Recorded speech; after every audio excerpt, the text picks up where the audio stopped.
Hai sempre pensato di diventare un assistente di volo e comunque avere l'ufficio tra le nuvole? Resta con me e ti mostrerò i 7 passi da seguire per poter accedere ai colloqui. Sono 7 passi da seguire con tante di informazioni e comunque dovrai sapere da buon inizio che è un mestiere che richiede sacrifici e tanto impegno. Resta con me e ti farò sapere quali sono i 7 passi.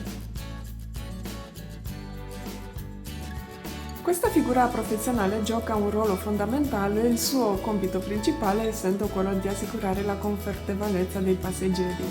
Pensate un po', una volta che i passeggeri entrano nell'aereo, quindi imbarcano, voi dovete essere sempre col sorriso e pensate che nella vita di tutti i giorni il sorriso è sempre molto molto importante, quindi ti apre tantissime porte.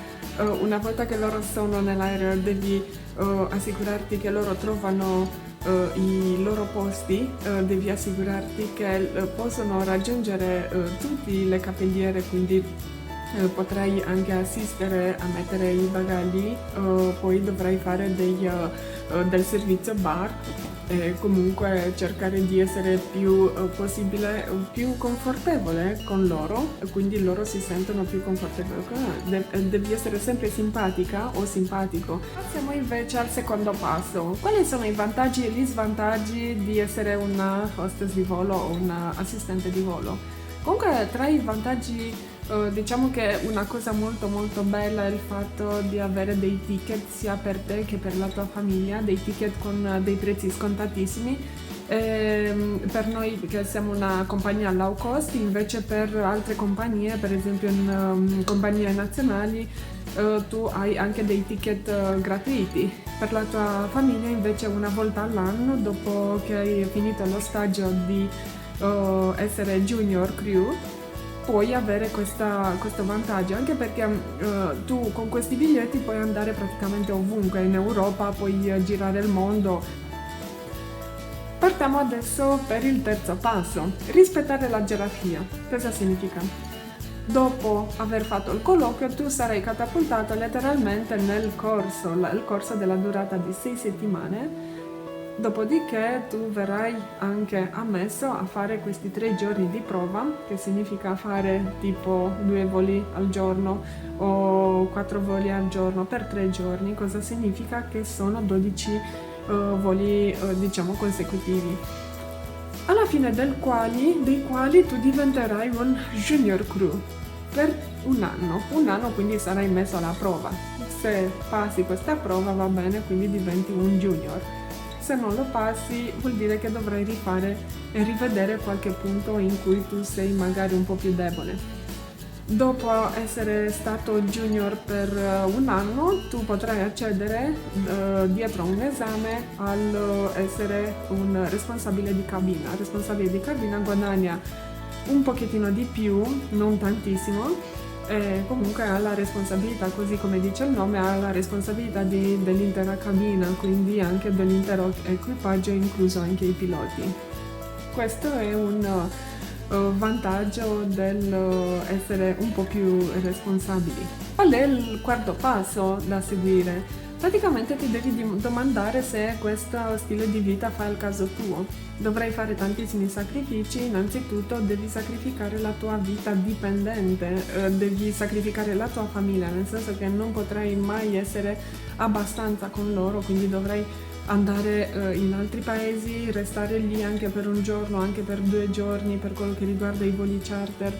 Rinunciare un po' alla tua vita personale, rinunciare ai tuoi spazi personali, perché l'aereo, essendo uno spazio molto molto stretto, come ben sapete tutti quanti, non si può avere il tuo proprio spazio e quindi sarà sempre invaso da qualcun altro.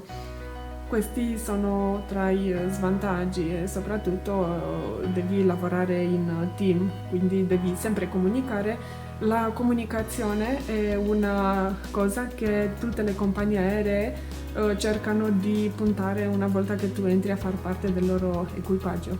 Quasi tutte le compagnie aeree adesso chiedono un'altezza che si aggira tra 1,65 m e 1,80 m per le donne, invece per gli uomini tra 1,70 m e 1,90 m.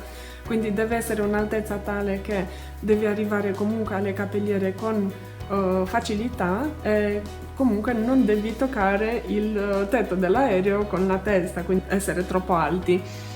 D'altronde un'altra richiesta è quella di non avere un peso esagerato, però non è una vera e propria richiesta, non che quando si fa il colloquio il reclutatore butterà letteralmente un occhio, quindi una prima impressione per il candidato di non avere un'altezza sproporzionata al peso. Passiamo invece al sesto passo da seguire per quello che riguarda diventare hostess di volo. Non è richiesta un'esperienza pregressa nel campo dell'aviazione, nonché soltanto un diploma delle superiori.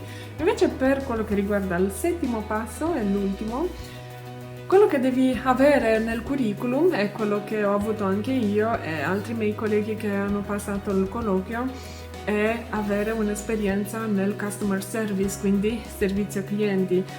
Se tu hai lavorato negli hotel, se hai lavorato nei resort o comunque anche come commessa, costituisce un punto di vantaggio, perché il principale ruolo di un assistente di volo è proprio quello di essere al servizio del cliente, quindi del passeggero. Quindi ragazzi, dopo aver capito quello che si deve fare nella vita, vai al computer e fai una ricerca sulle compagnie aeree che assumono il personale, dopodiché manda il tuo curriculum. Manda non soltanto per una compagnia, ma manda a tutte le compagnie, così comunque tu avrai molte più chance. Dopodiché, quando ti presenti al colloquio, sii al tuo meglio. Comunque la prima impressione davvero conta, quindi vai in un abito formale, sii sorridente sempre, perché questo paga tantissimo, è la prima impressione. Dovrai fare un esame che sarà molto difficile. Per me è stato difficile perché in quel momento io non sapevo molto bene l'inglese, lo riconosco, quindi sii preparato anche con questa lingua. Dovrai sostenere un esame scritto e poi un esame orale, diciamo così. Il reclutatore ti chiederà come sei venuta a conoscenza di questo lavoro, che cosa ti aspetti di fare in seguito, quindi nel futuro.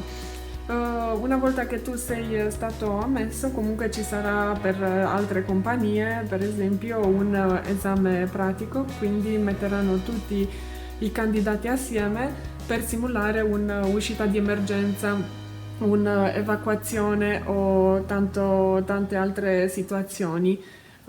Quindi andate con tanta fiducia in voi stessi e sappiate che ce la farete. Quindi coraggio e andate avanti. Se hai trovato utili queste informazioni, clicca su mi piace e iscriviti al mio canale, così non ti perdi nessuna notizia futura. Comunque il mio prossimo video riguarderà un giorno nella vita di una hostess di volo. Ragazzi, ci vediamo alla prossima puntata. Ciao!